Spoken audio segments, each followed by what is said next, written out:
बेहतर होंगे और आप मुझे देख पा रहे होंगे। आज हम डिस्कशन करेंगे आरटीई एक्ट यानी कि राइट टू एजुकेशन, शिक्षा का अधिकार अधिनियम 2009। और होपफुली अभी आप देख पा रहे होंगे, चल गई होगी क्लास। एक बार कमेंट करके बताओ अगर देख पा रहे हो, सब कुछ ओके है।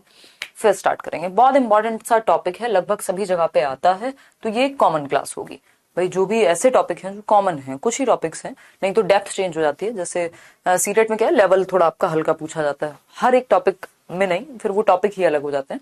और जो बाकी बैचेस हैं आपके, उनमें फिर हम थोड़ा डेप्थ में जाते हैं, ठीक है। स्पेशली पेडागोजी स्पेशल हुआ, ठीक। चलिए आते हैं। अगर हम बात करें किसकी, राइट टू एजुकेशन एक्ट की, राइट टू एजुकेशन एक्ट की।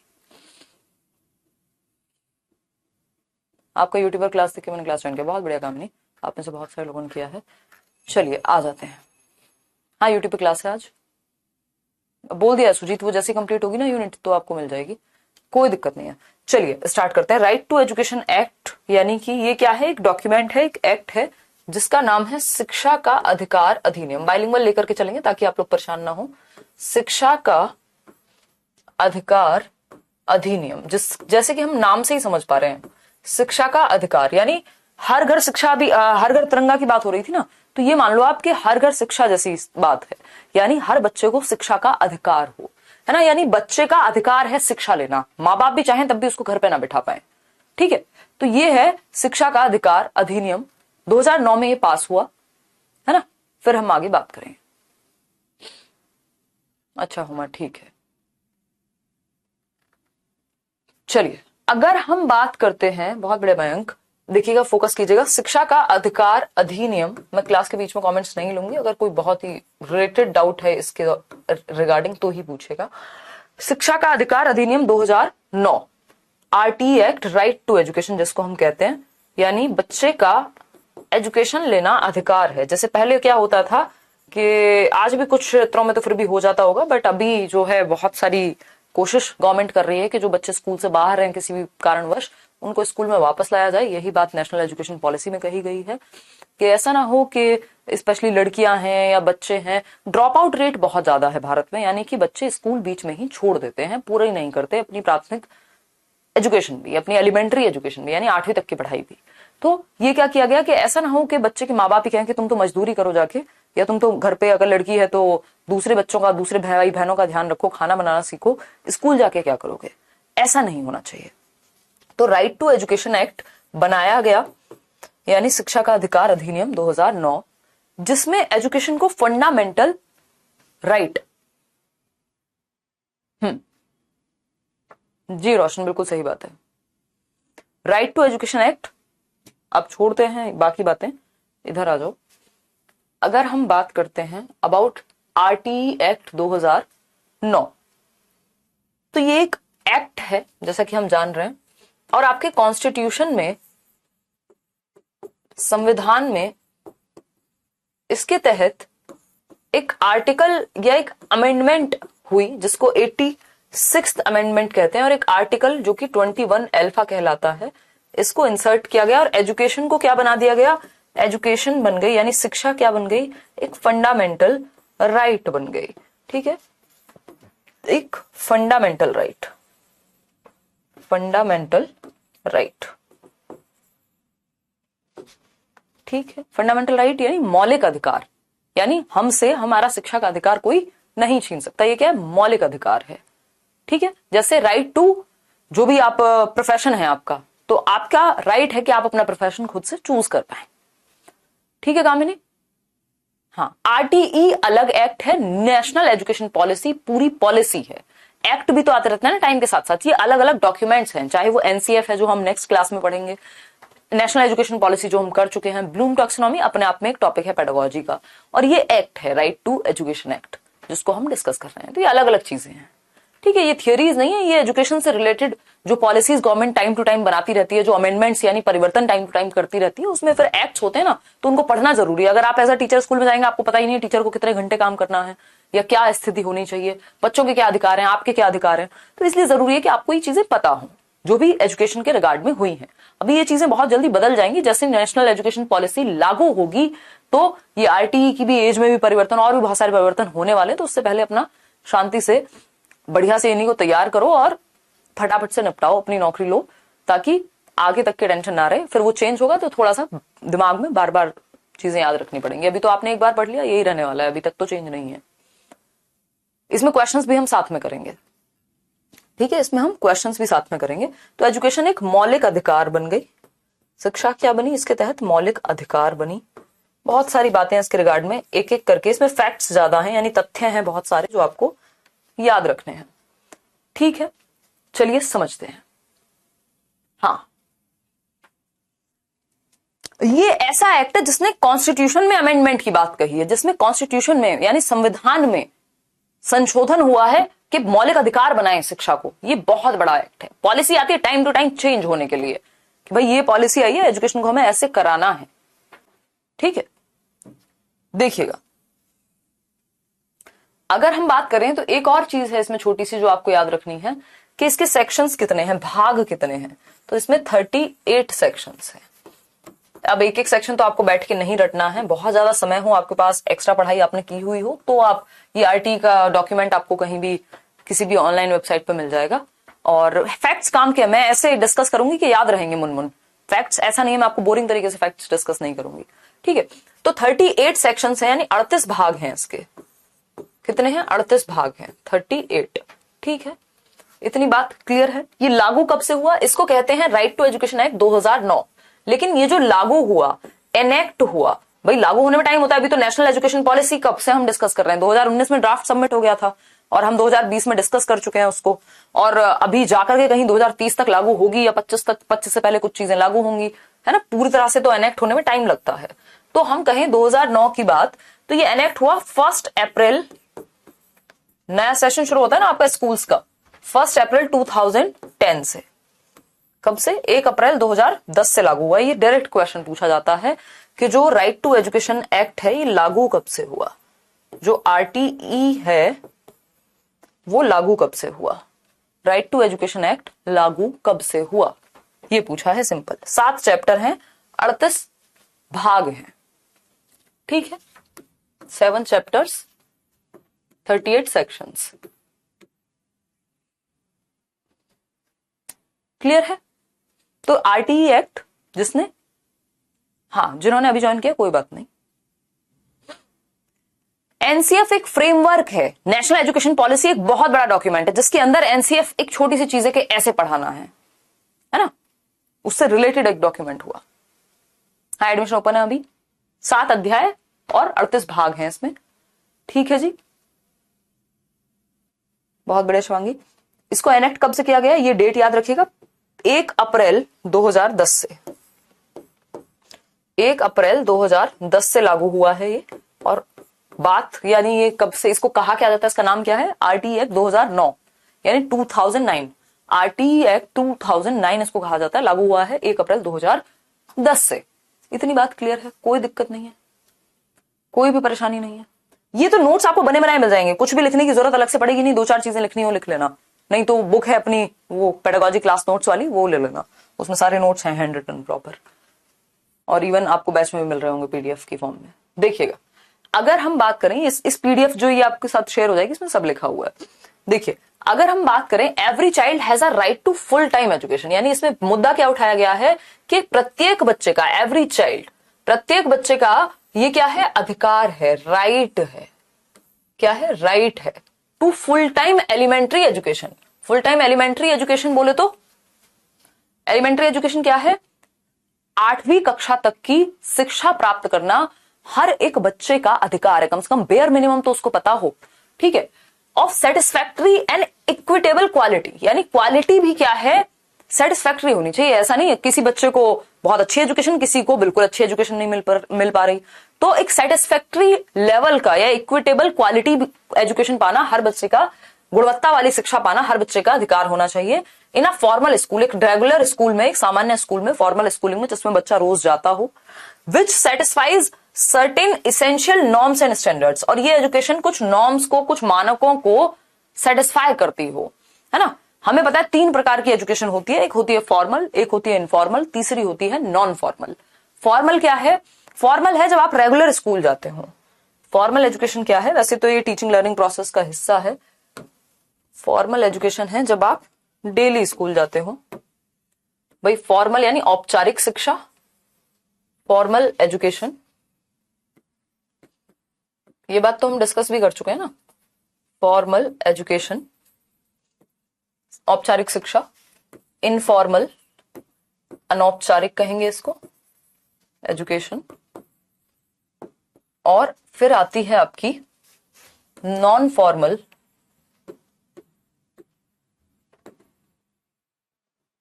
गैर औपचारिक कहते हैं उसको हम, ठीक है।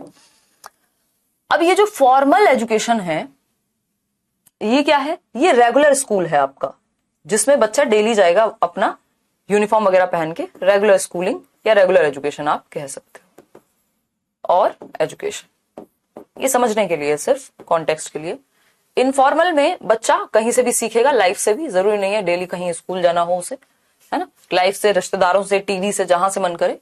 नॉन फॉर्मल में ये डिस्टेंस लर्निंग के जैसा है। डिस्टेंस लर्निंग इसका एग्जाम्पल है कि open schooling, IGNOU, NIOS, distance learning कह लीजिए। इसमें सिर्फ डिस्टेंस लर्निंग नहीं आता, जिसमें भी एक कोर्स है, बट कोई ऐसा नहीं है कि फिक्स है कि यही कपड़े पहन के जाने हैं। इसमें कोचिंग भी आ सकती है, सर्टिफिकेट मिल भी सकता है, नहीं भी मिल सकता, ठीक है। तो फॉर्मल स्कूल में यानी प्रॉपर फॉर्मल स्कूलिंग बच्चा 8th तक उसको मिल पाए। इसका मतलब ये नहीं है सिर्फ 8th तक ही होती है फॉर्मल स्कूलिंग, कभी कई लोग गलत समझ लें, है ना। ये फॉर्मल तो आपका कॉलेज भी हो सकता है, ठीक है ना। तो 8th तक नहीं, मतलब RTE ये कहता है कि एटलीस्ट 8वीं तक तो फ्री और कंपलसरी एजुकेशन, एक फॉर्मल एजुकेशन बच्चे को मिल पाए कि वो रेगुलर स्कूल जाए, सीख पाए चीजें, ठीक है। तो प्रत्येक बच्चे को एक औपचारिक स्कूल में संतोषजनक और समान गुणवत्ता की पूर्णकालिक प्रारंभिक शिक्षा का अधिकार है, ठीक है। नहीं, CBSE NCF का भाग नहीं है। क्या कहां से कहां मिक्स कर देते हो? CBSE अलग संस्था है, NCF एक करिकुलम है जो बताएगा कि स्कूल्स में कैसे पढ़ाया जाना चाहिए। CBSE अलग बॉडी हो गई, ठीक है ना। अगर हम बात करें, कोई बात नहीं, अभी नई नई तैयारी शुरू की है, टाइम लगेगा, चीजें क्लियर हो जाएंगी, पूछ लिया करो, बट इस तरह के क्वेश्चन कोई दिक्कत नहीं है, ठीक है ना। डिस्टेंस एजुकेशन में सर्टिफिकेट मिलता है, क्यों नहीं मिलता? कौन सी हवाओं में रहते हो? मतलब डिग्री, डिप्लोमा, ये सब नहीं मिलता है? अगर आप MA कर रहे हैं इग्नू से तो नहीं मिलेगा सर्टिफिकेशन? कहां सो रहे हो? देखो एक बार, ऐसी बातें मत करो यार। देखो, अगर हम बात करें, मतलब मेरे को चक्कर आ जाएंगे ऐसी बातें करोगे तो ऐसा लग रहा है 5वीं क्लास से शुरू करेंगे फिर हम। देखो एक बार, अगर हम बात करें, every child has a right to full time elementary education. हर बच्चे का अधिकार है कि उसको फुल टाइम एजुकेशन जो है रेगुलर स्कूल में मिल सके, प्रॉपर नॉर्म्स और क्वालिटी एजुकेशन मिल सके। इसलिए इसमें क्या किया गया है, इसमें EWS कोटा आपने सुना होगा, इकोनॉमिकली वीकर सेक्शन। यानी कि इकोनॉमिकली वीकर सेक्शन का मतलब क्या है? यहां सिंपल है, इकोनॉमिकली आर्थिक रूप से पिछड़ा वर्ग, वीकर सेक्शन या आर्थिक रूप से कमजोर वर्ग। आजकल सर्टिफिकेट्स भी आप लोगों का, अगर कोई भी आता है आप में से, तो प्लीज सर्टिफिकेट बनवा लीजिएगा। अभी एक लर्नर है, उनको नौकरी नहीं मिल पाई, नहीं तो आराम से नौकरी मिलती। अभी DSSB PRT में उनके 156 पॉइंट समथिंग थे, मतलब 157 नहीं थे, और जनरल में 157 चाहिए थे, और वो EWS में आते थे, बस सर्टिफिकेट नहीं था, और EWS की कट ऑफ जो थी 145 थी। तो नौकरी छूट गई जस्ट बिकॉज EWS का सर्टिफिकेट नहीं बना था।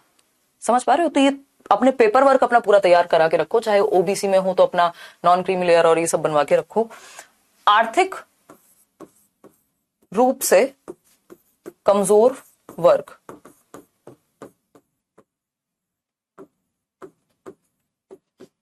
ठीक है, क्लियर है?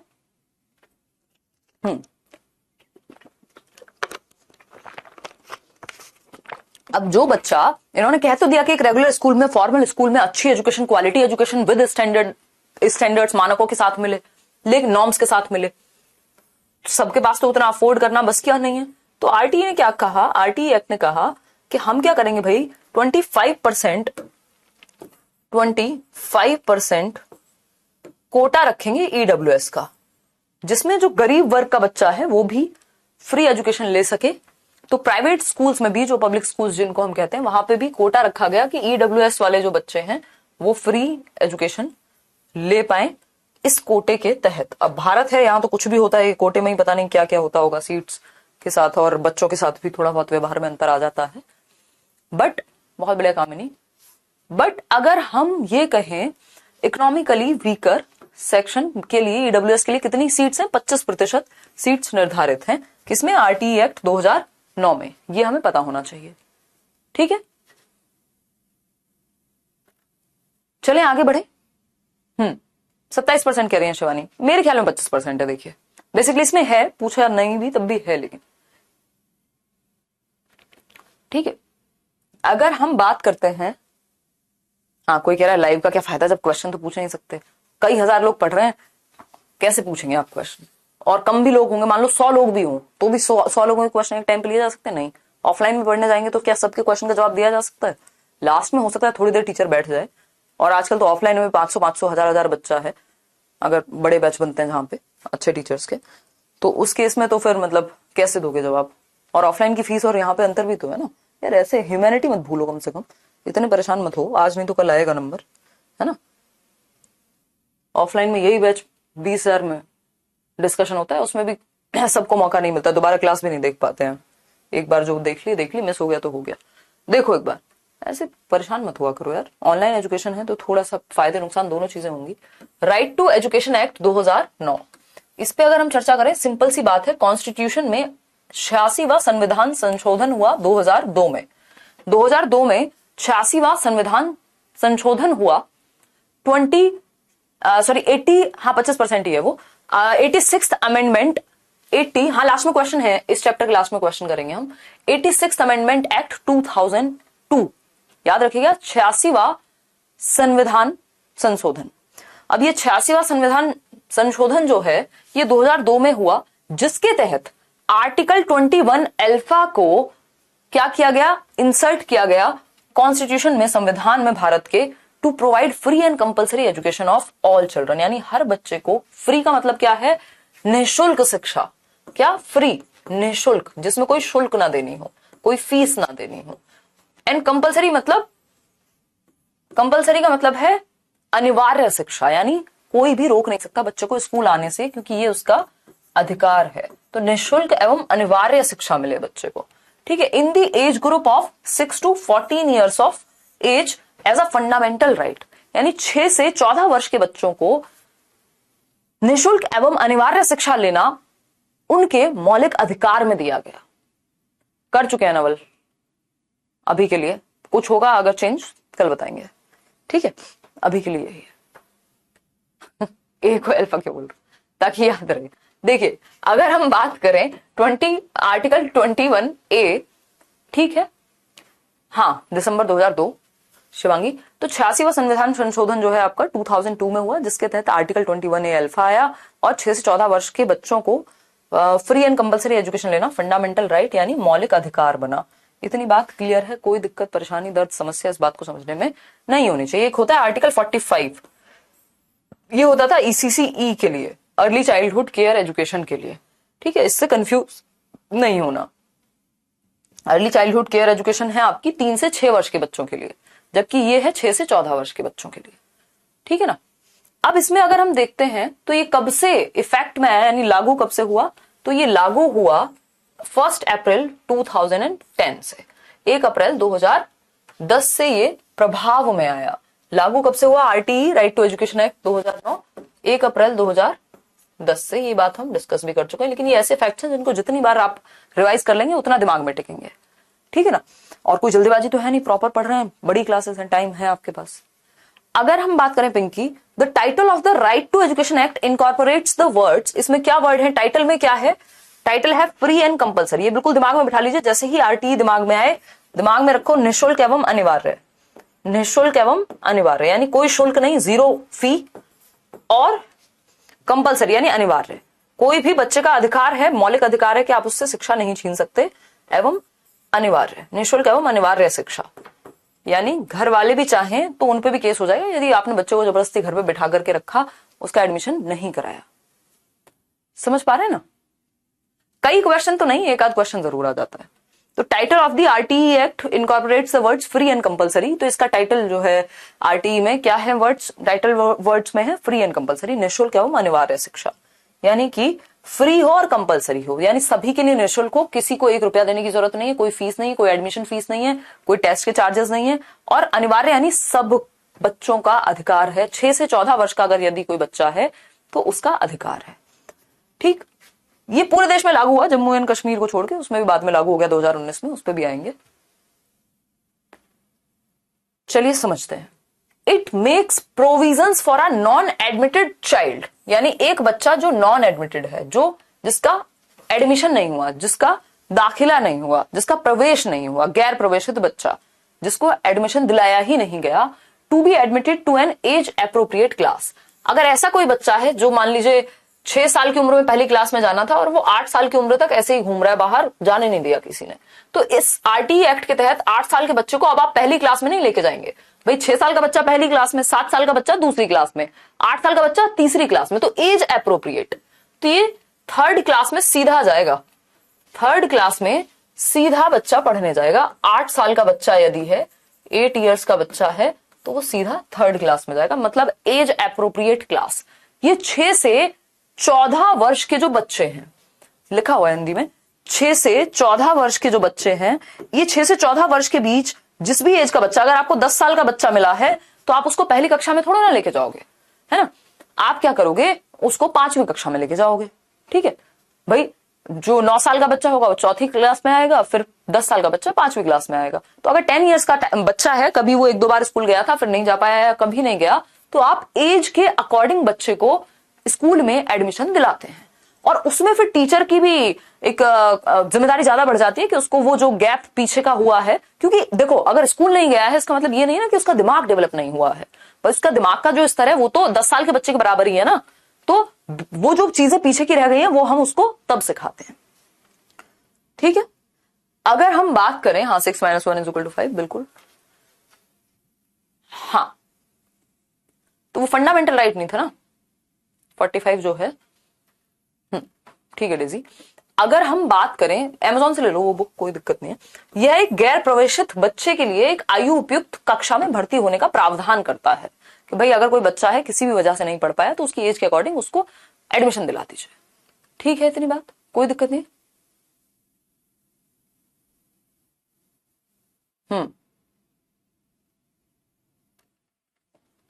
दिक्कत हो सकती है यहाँ पे, टीचर का बहुत बेहतर होना जरूरी है, पेरेंट्स का सपोर्टिव होना जरूरी है कि उसको हम पीछे की चीजें कवर करा पाए, एक उसका वो गैप फुलफिल कर पाए।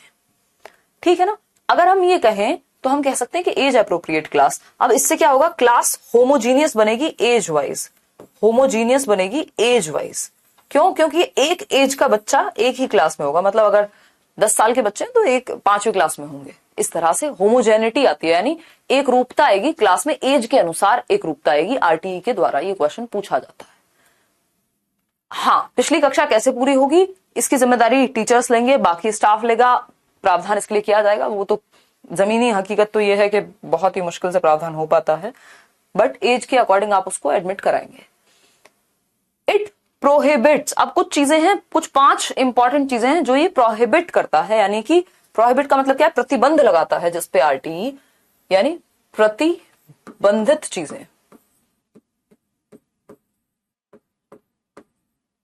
ठीक है, प्रतिबंधित चीजें देखिएगा, देखते हैं एक बार।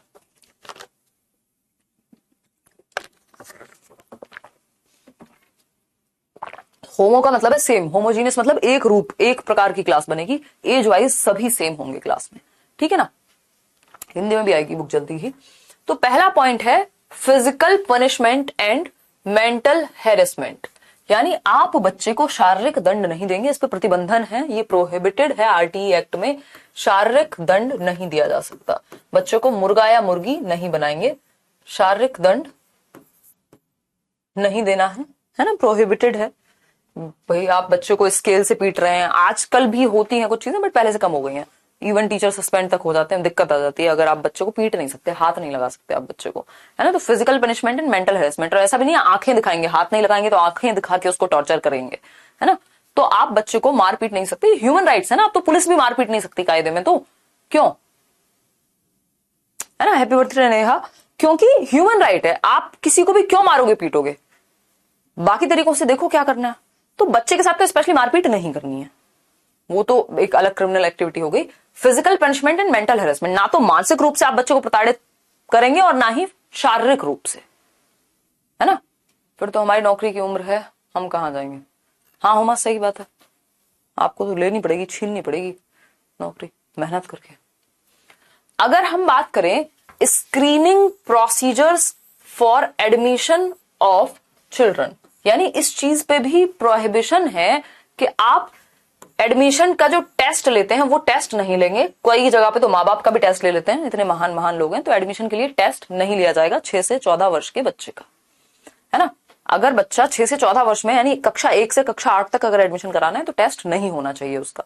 मैंने 8th में एडमिशन लिया था, मेरे को टेस्ट देना पड़ा था, शायद तब तक लागू नहीं हुआ था, ये आया ही होगा जब, तो नहीं 2008 में लिया हुआ, आई थिंक 2008-9 की ही बात होगी, 9 की होगी शायद। देखिए अगर हम बात करें कैपिटेशन फी की, तो तब तक ये लागू नहीं हुआ था, ये तो 1 अप्रैल 2010 से लागू हुआ है ना। कैपिटेशन फी यानी आप एडमिशन फीस भी नहीं लेंगे, कोई फाइल चार्जेस नहीं लेंगे, है ना। प्राइवेट स्कूल्स में फिर अलग तरीके से हो जाती हैं चीजें, वो अपना सिलेबस के पैसे ले लेते हैं, कोई डायरी के पैसे ले रहा है ना। एडमिशन फी भी नहीं लेंगे, ठीक है, निःशुल्क नहीं लेंगे आप capitation fee. Private tuitions bye teachers, कि टीचर्स जो है वो ट्यूशन नहीं पढ़ाएंगे, है ना। अब अगर हम बात करें, मैंने पीटा था बट अफसोस होता है, नहीं पीटना चाहिए था। हाँ भारती, अगर अफसोस होता है दैट मीन्स आप अभी भी इंसान हैं, है ना। मतलब सब कुछ तो आप सही नहीं कर सकते ना जीवन में। हाँ मांडवी, अभी जो केस आया था, बिल्कुल दलित बच्चा था, डेथ हो गई। हम्म हम्म हाँ आज भी होते हैं एडमिशन, सही कह रहे हो, पता नहीं कितनी कितनी क्या क्या चीजें चलती हैं। ये सब हो रहा है अभी भी, लेकिन पहले से कम हुई है चीजें, एटलीस्ट कुछ जगह पे हुई हूं बट कम हुई है, गवर्नमेंट स्कूल्स में तो स्पेशली। तो प्राइवेट ट्यूशन नहीं पढ़ाएंगे, है ना।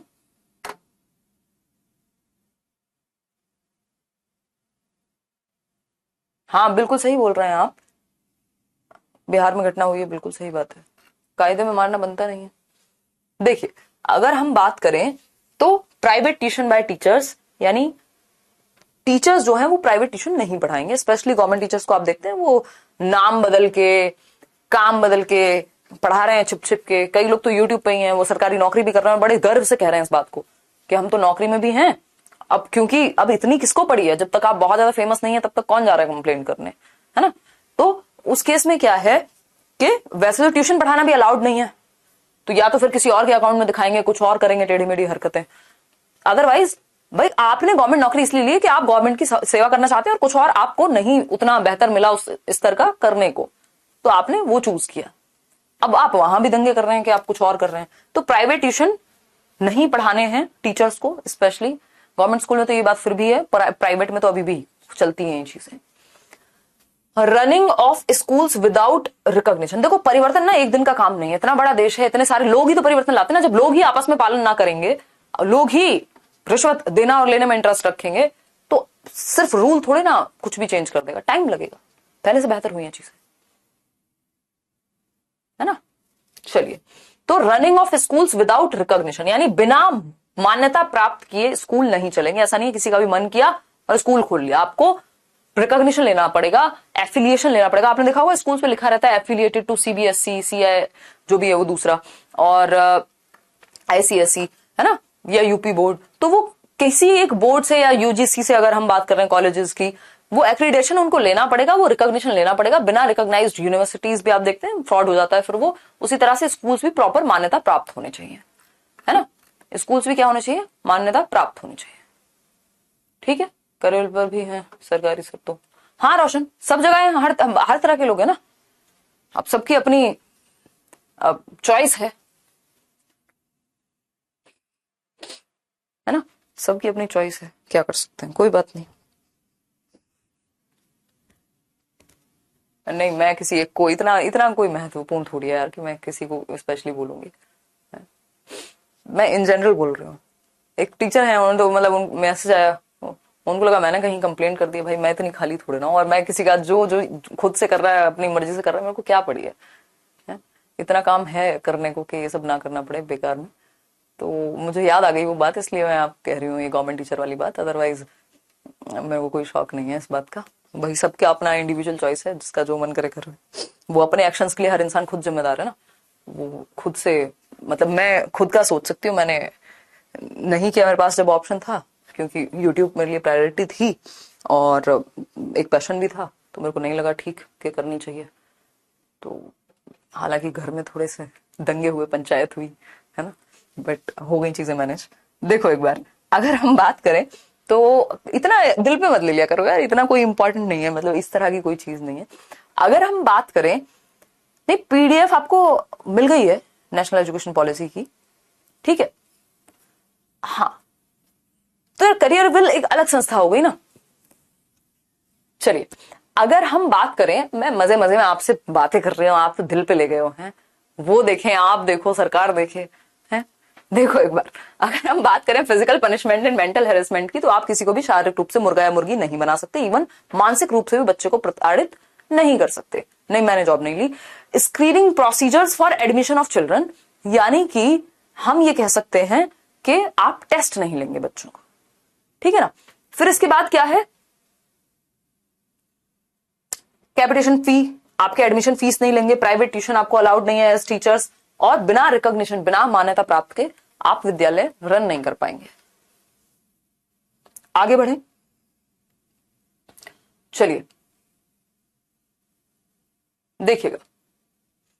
फिर आते हैं कुछ और पॉइंट्स। इन पॉइंट्स में क्या है भाई, अगर हम बात करें तो फ्री एजुकेशन मीन्स, यानी निःशुल्क शिक्षा जो है उसका क्या मतलब है, that any child admitted in the school, यानी कोई भी बच्चा जो स्कूल में एडमिट हुआ है, जिसका एडमिशन स्कूल में हुआ है, will not be required to pay any kind of fee, यानी किसी भी बच्चे को जिसका भी एडमिशन स्कूल में हुआ है उसको कोई फीस नहीं देनी, कोई एक्सपेंस नहीं देना। वो किस तरह का एक्सपेंस हो सकता है, वो एक्सपेंस हो सकता है, हाँ स्मिता आप रिकॉर्डेड देख लेना इतने, आपने अगर अभी ज्वाइन किया है तो, वो किस तरह का हो सकता है, ट्यूशन फी के नाम पे, कि भाई कई बार होता है ट्यूशन फी के नाम पे इतना पैसा, यूनिफॉर्म के नाम पे इतना पैसा, ये सब कुछ नहीं, फ्री होंगी। आपको इसके कोई भी पैसे नहीं देने, चाहे वो ट्यूशन फी हो, यूनिफॉर्म हो, बुक्स हो, स्टडी मटेरियल हो। आप देखते हैं गवर्नमेंट स्कूल में सारी चीजें फ्री मिलती हैं, स्पेशली 6 से 14 वर्ष के बच्चों को, ठीक है। तो ये जरूरी है हमें समझना।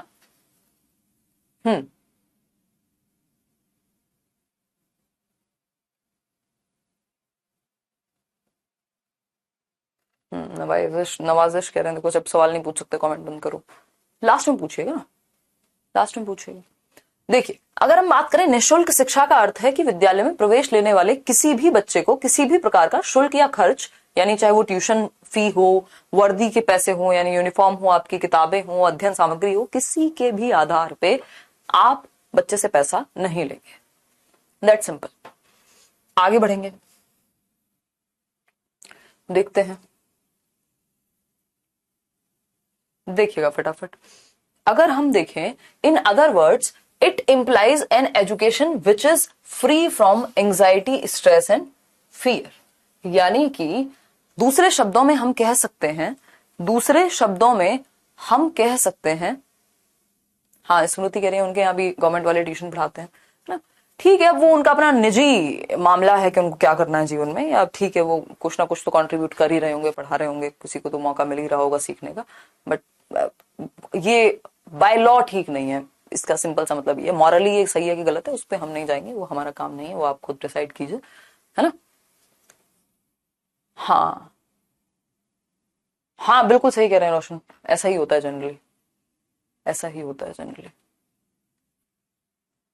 देखिए अगर हम ये कहें तो दूसरे शब्दों में इसका तात्पर्य ऐसा है कि ऐसी शिक्षा देनी है हमें बिना तनाव की, बिना चिंता की, ना तो कोई एंजाइटी हो कि फीस कहां से आएगी, ना कोई तनाव हो कि किताबें कहां से आएंगी, और ना कोई भय हो कि कोई मारेगा पीटेगा या आंखें दिखाएगा। तो बच्चे को कंफर्टेबल होना बहुत जरूरी है ना। अगर हम बात करें, नेक्स्ट पॉइंट है the RTE act provides children access to elementary schools, यदि यदि यह अधिनियम बच्चों को पड़ोस के परिभाषित क्षेत्र या सीमा के भीतर, यानी आपके आस पड़ोस में करीबी नजदीकी स्कूल में एडमिशन होना चाहिए। मतलब क्या हुआ, आरटीई एक्ट प्रोवाइड करता है एक्सेस एलिमेंट्री स्कूल्स में with in the defined area और लिमिट्स ऑफ नेबरहुड। जो भी आस पड़ोस का नियरेस्ट स्कूल हो उसमें बच्चे को जाना है। अगर हम बात करें प्राइमरी स्कूल की, इसको लिख लेते हैं हम दूसरे शब्दों में यहां पे, अगर हम बात करें नियरेस्ट स्कूल में एडमिशन कराना है तो प्राइमरी स्कूल बच्चे के घर से, प्राइमरी स्कूल की अगर हम बात कर रहे हैं कक्षा 1 से 5 तक, क्लास 1 to 5, जो स्कूल की दूरी है, स्कूल का जो डिस्टेंस है वो होना चाहिए कितना, बताओ कमेंट करके, 1 किलोमीटर। 1 किलोमीटर, ठीक है, इतनी बात क्लियर है। अगर हम बात करते हैं एलिमेंट्री स्कूल की, किसकी, एलिमेंट्री स्कूल की, एलिमेंट्री स्कूल की, तो एलिमेंट्री स्कूल की जब हम बात कर रहे हैं तो ये होगा आपका 3 किलोमीटर के दायरे में बच्चे के। तो इसको हम इस तरह से भी देख सकते हैं कि मान लीजिए ये है बच्चा सेंटर में, अगर इसको प्राइमरी स्कूल जाना है तो 1 किलोमीटर की पेरिफेरी में इसके पास कक्षा 1 से 5 तक पढ़ने का प्रावधान हो। पता चले पहले तो यही होता था ना, 10-10 kilometre. My father used to tell a story के 13 किलोमीटर चल के जा रहे हैं, फिर जाके कहीं स्कूल है, कई बार 5 किलोमीटर तो नॉर्मल है, फिर कॉलेज जा रहे हैं तो बसेस पकड़ रहे हैं। तो वो दायरा एटलीस्ट 1 किलोमीटर के दायरे में, अगर प्राइमरी एजुकेशन की बात करें और इसकी एलिमेंट्री की अगर हम बात कर रहे हैं तो ये आपका घर से 3 किलोमीटर के दायरे में होना चाहिए एलिमेंट्री स्कूल, ठीक है। आरटीई के तहत जो भी नियरेस्ट हो उसमें आपको फिर एडमिशन दिला देना है ना। आप भी देखते हैं दिल्ली में भी एडमिशन होते हैं तो क्या होता है कि जनरली आपके नियरेस्ट जो भी स्कूल पड़ेगा उसमें आप आएंगे, ठीक है। चलिए समझते हैं, ये एक बेसिक सी बात थी जो हमें यहाँ पे साथ में समझनी थी। आगे बढ़ेंगे। स्पीड ठीक है, अब ज्यादा स्लो हो गए अब हम, क्योंकि आप लोग जो लोग नए जुड़ते हैं उनको सर से ऊपर से निकल जाता है फिर ज्यादा स्पीड में। ये जो लॉ है, दिस लॉ या the law came into effect in the whole of India, पूरे भारत में, भारतवर्ष में, एक्सेप्ट, सिवाय किसके, जम्मू एंड कश्मीर को छोड़ करके 1 अप्रैल 2010 से पूरे देश में आरटीई एक्ट लागू हो गया। जम्मू एंड कश्मीर में लागू हुआ है 2019 में जाकर के। तो अगर हम बात करें कि कब से ये एक्ट लागू हुआ, तो ये एक्ट लागू हुआ 1 अप्रैल 2010 से, एक्सेप्ट जम्मू एंड कश्मीर को छोड़कर, है ना। ये जनरली गवर्नमेंट स्कूल्स पे लागू होती हैं ये सारी बातें, होती तो प्राइवेट पे भी हैं बट मेजरली, मतलब दोनों पे ही होती हैं, बट गवर्नमेंट स्कूल्स ज्यादा फॉलो कर पाते हैं या उन पे थोड़ी सी ज्यादा जिम्मेदारी है, ये कह सकते हैं हम, है ना। अगर हम देखें हाई स्कूल की बात इसमें हुई ही नहीं है ना, क्योंकि 6 से 14 वर्ष के, अभी 6 से 18 कर देंगे इसको। अभी जो बात चल रही है नेशनल एजुकेशन पॉलिसी में, अगर वो चीज फाइनल होकर के निकल के आती है, हाँ प्रीति, तो वो बढ़ जाएगी। तो ये तो कक्षा 1 से 8 तक की बात हो रही है ना, तो इसमें 9वीं 10वीं वाले की तो बात ही नहीं हो रही है कि बेसिक एजुकेशन तो मिले इनको कम से कम, ठीक है। तो 2019 में जम्मू एंड कश्मीर में लागू हुआ, अदरवाइज 1 अप्रैल 2010 से पूरे भारत में एक्सेप्ट जम्मू एंड कश्मीर, ठीक है। फिर आता है second point, India became one of 135 countries, यानी भारत 135वां देश बना जिसने एजुकेशन को, शिक्षा को एक मौलिक अधिकार बनाया कि शिक्षा आपका मौलिक अधिकार है। जस्ट जो जो कराया जा रहा है अंकित उतना कर लो, आ जाएंगे, ठीक है। तो शिक्षा को मौलिक अधिकार बनाने वाला, शिक्षा को मौलिक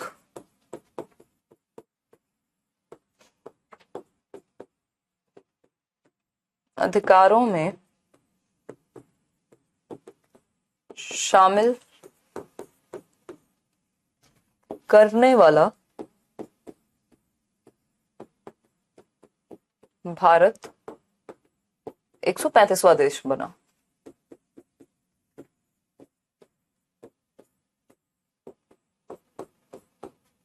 ठीक है जी, तो हम कह सकते हैं कि India became one of 135 countries to make education a fundamental right of every child, यानी हर बच्चे को एजुकेशन मिले, मौलिक अधिकार बन गया ये किस पे?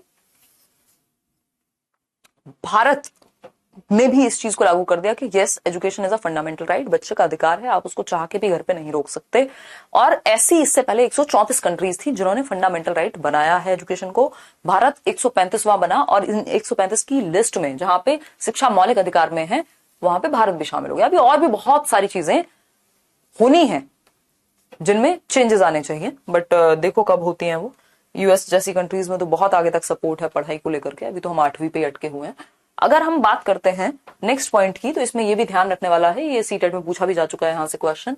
The right to education of persons with disabilities until 18 years of age is laid down under a separate legislation, the Persons with Disabilities Act। PWD act बोलते हैं इसको, ये आएगा आपका सीटेट वालों के लिए आएगा इंक्लूसिव एजुकेशन में, पीडब्ल्यूडी एक्ट। अगर हम बात करें पीडब्ल्यूडी एक्ट की, तो पीडब्ल्यूडी एक्ट के तहत अलग से जिन बच्चों को दिव्यांगता है या डिसेबिलिटी है, अक्षमता है, उन बच्चों को 18 साल तक फ्री एंड कंपलसरी एजुकेशन मिलनी चाहिए। तो हम ये कह सकते हैं कि आरटीई में अगर बात हुई है तो 6 से 14 वर्ष के बच्चों को, तो जो नॉर्मल बच्चा है, 6 से 18 वर्ष का बच्चा जिसको कोई भी डिसेबिलिटी है उसको फ्री एंड कंपलसरी एजुकेशन मिलनी चाहिए, जो डिसेबिलिटी वाला बच्चा है। और ये बात पीडब्ल्यूडी एक्ट में कही गई है, ठीक है। नहीं 1995 नहीं, अब 2016 की बात हो गई है। किसकी? 2016 अपडेटेड हो गया ना अब।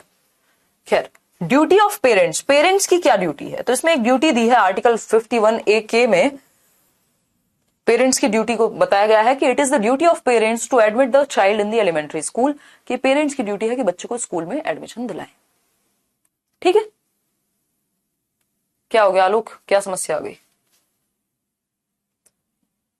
कहां समस्या है वो बता दो बस, फिर आपकी समस्या का समाधान निकाला जाएगा। वो आपकी पर्सनल इच्छा है ना, जैसे आप बेहतर समझे वैसे करें।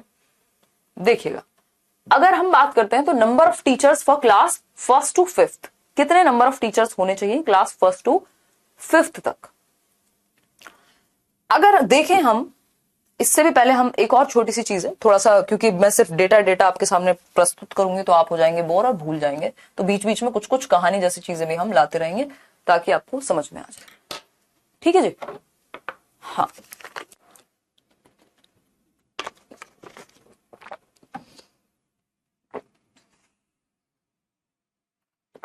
क्या हुआ आलोक, कहाँ गए भाई? बताओ समस्या, फिर निकल जाएगा क्वेश्चन, फिर रोते रहना बाद में, है ना। हाँ, अभी भी हम बहुत पीछे, सही बात है। 9 बजे ही होगी आज की क्लास तो यूट्यूब पे, 9:30 भी नहीं, 9 बजे होगी। ठीक है जी, तो कमेंट्स आपके अटकते हैं।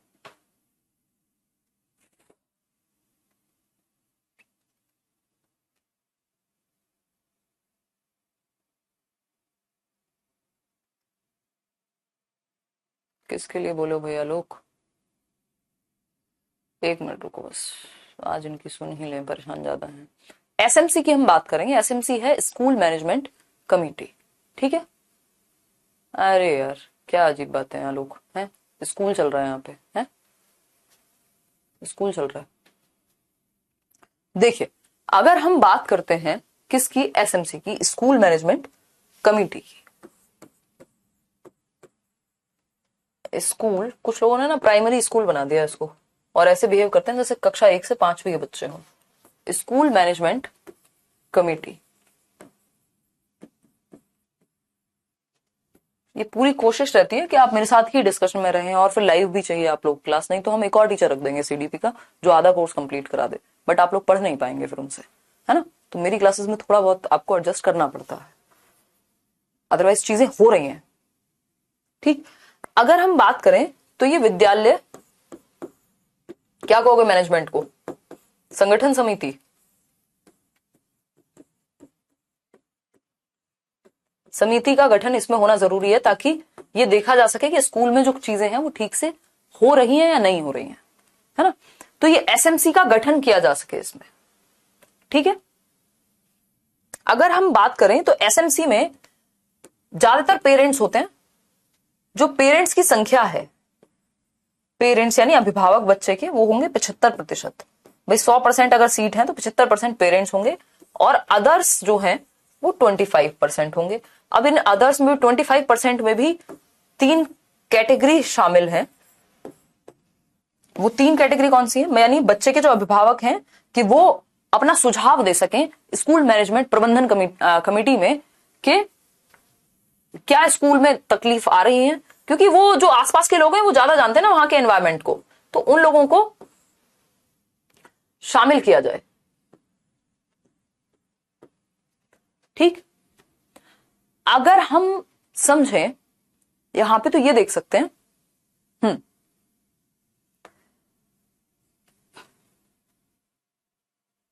ठीक है। देखिए आलोक, अगर हम देखें तो ये 25% लोग हैं, जिसमें से टीचर होंगे कितने, 1/3। 1/3 क्या होंगे, टीचर। इसको भी 3 भागों में बांट लिया, 25% को भी। फिर अगर हम बात करते हैं 1/3 होंगे आपके जो भी आसपास के इलेक्टेड मेंबर्स हैं, इतना डीप जाने की जरूरत नहीं है वैसे, इलेक्टेड मेंबर्स हैं।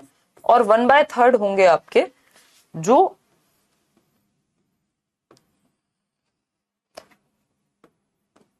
आई थिंक इसमें कुछ तो है, थर्ड किसी को याद आ रहा है तो बताओ एक बार। हाँ, मेंबर्स होंगे, पेरेंट्स होंगे, स्कूल होगा। तो 1/3 तो टीचर शामिल हैं, इलेक्टेड हैं जो मेंबर्स वो 1/3, और जो आसपास के नेबर काइंड ऑफ नेबर्स आप एक तरह से यहाँ पे काउंट कर सकते हो, जो भी आसपास के माहौल से लोग आ रहे हैं, जो भी वहां पे महत्वपूर्ण लोग हैं उस एरिया के वो भी 1/3 होंगे। ठीक है, क्लियर है। ये पढ़ना पड़ेगा नवीन आपको, जब ये स्पेशल एजुकेशन का वो आएगा ना नोटिफिकेशन, तो उसमें होती हैं ये सारी चीजें कि कौन सा कोर्स वैलिड है कौन सा नहीं, उस एक पर्टिकुलर वैकेंसी के लिए। आरटी के तहत कितना मिनिमम नंबर ऑफ आवर्स काम करना है। हाँ, जो चुनाव जीतते हैं, जो आसपास के इंपॉर्टेंट मेंबर्स हैं, और टीचर तो है 1/3, 75% जो है वो पेरेंट्स होंगे बच्चे के। ठीक है, प्रतिनिधि कह सकते हो बिल्कुल, जो लोग वहां के प्रभावी सदस्य हैं वो लोग इसमें शामिल होंगे। इतनी बात क्लियर है। बहुत बड़े अंकित, झारखंड के गोंडा से जुड़े हुए हैं आप। देखिए अब नंबर्स पे आ जाते हैं, डेटा पे, फैक्ट्स पे आ जाते हैं। Number of teachers for class 1st to 5th, यानी कक्षा 1 से 5 तक के लिए कितनी संख्या होनी चाहिए टीचर्स की। तो एडमिटेड चिल्ड्रन यानी बच्चों का, भाई वो तो इस पे डिपेंड करेगा ना स्कूल में कितने बच्चे हैं। अब टीचर रख दिए 6 और स्कूल में बच्चे हैं 50, तो कोई पॉइंट थोड़ी हुआ 50 बच्चों के लिए 6 टीचर रखने का। तो एडमिटेड चिल्ड्रन अप टू 60, यदि 60 बच्चे तक हैं स्कूल में तो नंबर ऑफ टीचर होने चाहिए 2। मतलब क्या हुआ, अगर 60 बच्चे हैं तो 2 टीचर, अगर 30 बच्चे होते तो 1 टीचर। तो रेशो निकल के आता है, इसको हम टीचर प्यूपिल टीचर रेशो कहते हैं जनरली। तो प्यूपिल टीचर रेशो यानी शिक्षार्थी और शिक्षक अनुपात की जब हम बात कर रहे हैं कितना होना चाहिए, उसी हिसाब से फिर आपकी भर्ती निकाली जाती है। कुछ लोग तो निकालते ही नहीं है। ठीक है, तो अगर हम टीचर की बात करें और हम स्टूडेंट की बात करें या प्यूपिल की बात करें, शिशु जिसको हम कह रहे हैं यहाँ पे, शिक्षार्थी कह रहे हैं, तो अगर 30 बच्चे हैं, 30 बच्चों पे 1 टीचर होना चाहिए। किसके लिए, प्राइमरी के लिए। तो प्राथमिक कक्षा में कक्षा 1 से 5 के लिए 30:1, 30:1 का रेशो होना चाहिए। अगर हम बात कर रहे हैं प्राइमरी क्लास की एज पर आरटीई, अगर 60 बच्चे हैं तो 2 टीचर, 90 बच्चे हैं तो 3 टीचर। ठीक है, अब अगर हम स्टूडेंट टीचर रेशो की बात करते हैं एलिमेंट्री क्लासेस के लिए, तो 35 बच्चों पे 1 टीचर, क्योंकि बड़े बच्चे हो गए ना तो उनको संभालना कंपैरेटिवली इजी है छोटों से। ठीक, तो ये होगा एलिमेंट्री क्लास के लिए, कक्षा 6 से 8 के लिए, एलिमेंट्री क्लास के लिए कक्षा 6 से 8 के लिए। जिनको यदि कोई भी कंफ्यूजन है तो वो एक बार देख लें। अभी तक जो सिस्टम है वो ये है कि प्लेवे एजुकेशन को हम हटा देंगे यहां से, क्योंकि आप सभी प्राइमरी के लिए जा रहे होंगे। प्राइमरी लेवल की अगर हम बात करें, जिसको पीआरटी कहते हैं, है ना, पीआरटी तो खैर प्राइमरी टीचर हो जाएगा। तो प्राइमरी की अगर हम बात करें तो कक्षा 1 से 5 तक, कक्षा 1 से 5 तक। ठीक, ये हुआ प्राइमरी का लेवल। एलिमेंट्री का मतलब है 6th to 8th। एलिमेंट्री का मतलब है जिसको हम टीजीटी भी बोल देते हैं, वो पूरा 6th to 10th हो जाता है। खैर 6th to 8th क्या है, एलिमेंट्री है। और थर्ड है आपका सेकेंडरी लेवल। सेकेंडरी बोले तो 9th और 10th। सीनियर सेकेंडरी की अगर हम बात कर रहे हैं, सीनियर सेकेंडरी की बात कर रहे हैं तो 11th और 12th। तो इस तरह से डिवाइडेड है सेक्शन। हालांकि ये जो पूरा 9th 6th to 10th की अगर हम बात करें तो ये टीजीटी के ही सेक्शन में आ जाता है, ठीक है ना। अभी अगर इस पूरे सिस्टम को देखें तो इन्होंने अभी जो एजुकेशन का सिस्टम है वो ये है कि इन तीनों को मिला करके 10 और प्लस ये जो सीनियर सेकेंडरी 11 12 2, तो 10+2 का हिसाब है, जिसको न्यू एजुकेशन पॉलिसी या नेशनल एजुकेशन पॉलिसी 5+3+3+4 कर देगी। 534 से आपको समझाया था, याद भी आ रहा होगा, थोड़ा थोड़ा नहीं भी आ रहा है तो आप बता दीजिए, है ना। इलेक्टेड मतलब वहां के जो चयनित मेंबर हैं, जैसे पार्षद हो गए, निगम पार्षद टाइप्स जो लोग आसपास होते हैं, वो उनके बारे में बात कर रही थी, ठीक है ना। इतनी बात क्लियर है कि नहीं? बहुत बढ़िया स्वाति। चलिए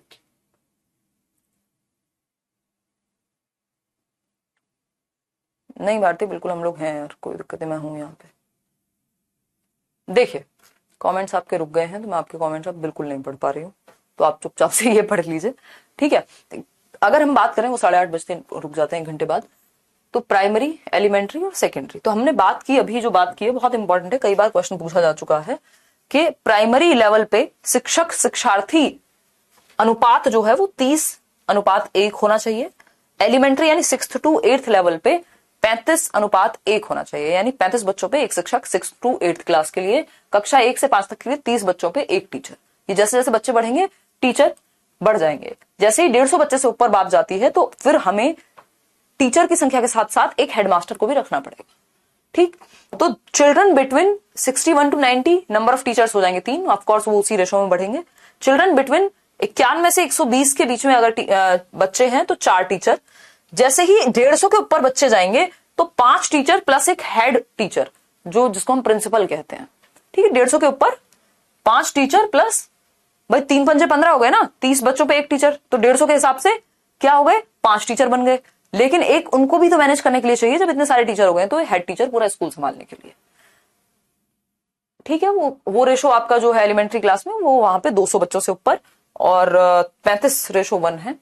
बिल्डिंग की अगर हम बात कर रहे हैं कि जो बिल्डिंग है जिसमें एजुकेशन दी जा रही है, स्कूल की जो बिल्डिंग है, वो 1 क्लासरूम फॉर एवरी टीचर, यानी हर एक टीचर के लिए एक क्लासरूम हो, and 1 office come store come head teachers room, यानी 1 क्लासरूम फॉर एवरी टीचर, यानी एक तो वो टीचर्स रूम नहीं बन जाता एक तरह से, और हर एक टीचर के पास एक क्लासरूम हो। मतलब ये नहीं कि अलग अलग टीचर अलग अलग क्लास लेके बैठे हैं, या तो एक टीचर्स रूम बनेगा या फिर हर एक क्लास में मतलब क्लास टीचर आप दे देंगे या जिस भी सेंस में। And 1 office come store come head teachers room, यानी वो स्टोर भी वही है, हेड टीचर यानी प्रिंसिपल भी वही है। आपने देखा होगा प्रिंसिपल रूम में बहुत सारी चीजें रखी रहती हैं, क्योंकि वो स्टोर रूम भी है अपने आप में और वो हेड टीचर का रूम भी है। Separate toilet for girls and boys, ये आप देखिएगा, सेपरेट टॉयलेट होने चाहिए गर्ल्स और बॉयज के लिए। बहुत सारे माँ बाप या बहुत सारी बीमारियां भी हो सकते हैं, माँ बाप भेजते भी नहीं कई बार। A kitchen where mid day meal is prepared, भाई मिड डे मील जो एक स्कीम है वो 1995 में शुरू हुई थी कि बच्चों को खाना मिले स्कूल में, ताकि वो आ सकें डेली, और उनका पेट भरा होगा तभी तो पढ़ पाएंगे। तो एक किचन होनी चाहिए स्कूल में जहां पे मिड डे मील प्रिपेयर हो, एक प्ले ग्राउंड हो, safe and adequate drinking water facility, चाहे तो आप एक टैप लगवाइए चाहे एक आरओ लगवाइए, बट एक सेफ और एडिक्वेट वाटर होना चाहिए, क्योंकि बच्चे अगर खराब पानी पियेंगे तो दिक्कत हो जाएगी। तो ये बिल्डिंग में कायदे में होना चाहिए। अब चाहिए में और हुआ कितना है उसके बीच का जो डिफरेंस है, उसी की लड़ाई है हमारे देश में, है ना। तो हम ये कह सकते हैं जो बिल्डिंग की बात हो रही है तो इसमें एटलीस्ट एक क्लासरूम टीचर्स के लिए भी हो, दूसरा ऐसा एक ऑफिस हो जिसमें हेड टीचर बैठे और उसी को स्टोर रूम बना दे, गर्ल्स और बॉयज के लिए अलग अलग टॉयलेट हो, मिड डे मील के लिए एक स्पेस हो, किचन हो, प्ले ग्राउंड हो एक, और ड्रिंकिंग वाटर की फैसिलिटी हो जो कि एक सेफ और क्लीन वाटर है, ठीक। Minimum number of working hours कितने होने चाहिए, कक्षा 1 से 5 के लिए अलग होंगे और कक्षा 6 से 8 के लिए अलग होंगे, क्योंकि वो स्तर बदल जाता है। इस पे चर्चा अब हम कल करेंगे और डिस्कस करेंगे। आपके कमेंट मुझे लास्ट में लेने थे, बट क्लास आपकी समाप्त हो चुकी है, मतलब कमेंट नहीं आ रहे हैं 8:30 के बाद। एक काम करेंगे, कल से थोड़ा सा जल्दी शुरू करेंगे। चलिए आज के लिए हम इतना ही रखते हैं। Thank you so much, see you all tomorrow, ठीक, बाय। और सीटेड वालों को तो एक्स्ट्रा में क्लास मिल रही है इस टाइम पे, नहीं तो उनकी 3 ही दिन क्लास होती है। इससे पहले वाले बैच में सिर्फ 2 दिन क्लास होती थी, है ना। तो आलोक अगर आप सीटेड के बैच में हैं तो वैसे भी आपका परेशान होना बनता नहीं है। चलिए